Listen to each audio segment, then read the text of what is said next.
మనం నిత్యం ప్రజల మధ్యన ఒక ఐక్యత భావంతోని నార్త్ జోన్ ఏరియా అంటే ఎప్పుడు చూసినా సికింద్రాబాద్ ప్రాంతం అంతా పీస్ఫుల్గా ఉండేటువంటి ఏరియా.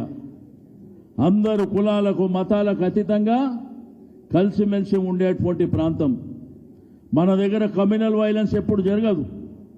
మనం అందరము చిన్నప్పటి నుంచి అన్ని మతాలను గౌరవించుకొని మరి పెరుగుతున్నటువంటి ప్రాంతాన్ని ఏదో నీ అబ్బ జాగిరైనట్టు నేను ముక్కలు చేస్తా అంటే నిన్ను ముక్కలు చేస్తాం బిడ్డ జాగ్రత్త అని చెప్పి నేను ఈ సందర్భంగా హెచ్చరిక చేస్తా ఉన్నాను.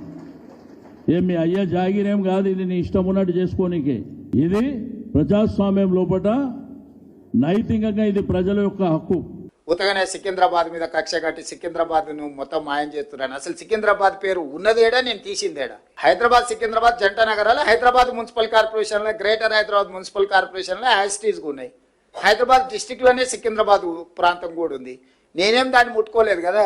గ్రేటర్ హైదరాబాద్ మున్సిపల్ కార్పొరేషన్ అట్లనే యాజిటీస్గా ఉంది.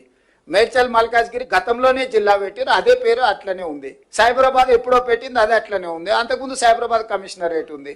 ఒకటి వాళ్ళకి కావాల్సిన రాచకొండ దొరల కోట పేరు పెడితే గదొక్కటి తీసినాయా? గదొక్కటి ఒకవేళ చేస్తే గీస్తే కన్నా కోటల పేర్లు మనకెందుకు, రాజుల పేర్లు మనకెందుకు అని సామాన్యుల పేర్లు ఉంటే బాగుంటుందని.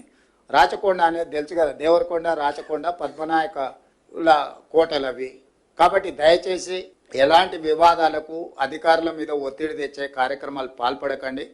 రేపు పొద్దుగాల మండలాలు, రెవెన్యూ డివిజన్లు, జిల్లాలు పునర్వ్యవస్థీకరించడానికి ఒక జ్యుడిషియల్ కమిషన్ లాగా వేసి అందులో నిపుణులందరినీ పెట్టి అన్ని ప్రాంతాలు పర్యటన చేసి అందరి ప్రజల అభిప్రాయం తీసుకొని మండలాలలో 10% ± జనాభా ఒకే రకంగా ఉండేటట్టు, రెవెన్యూ డివిజన్లలో కూడా సమానమైన మండలాలు ఉండే విధంగా, జిల్లాలలో కూడా పాపులేషన్ 10% ± పెట్టుకొని ఒక ట్రాన్స్పరెంట్ గవర్నెన్స్ అందించడానికి ఒక పూర్తి స్థాయిలో కార్యాచరణ తీసుకొని దానికి సంబంధించి కూడా ఎవరికి తెలియకుండా సీక్రెట్గా మనం ఇంట్లో కూర్చొని చేసేది లేదు. పూర్తి స్థాయిలో అసెంబ్లీలో డిబేట్ చేసి అందరు సూచనలు తీసుకున్నాకనే గైడ్ లైన్స్ ప్రిపేర్ చేసి అపాయింట్ చేస్తాము.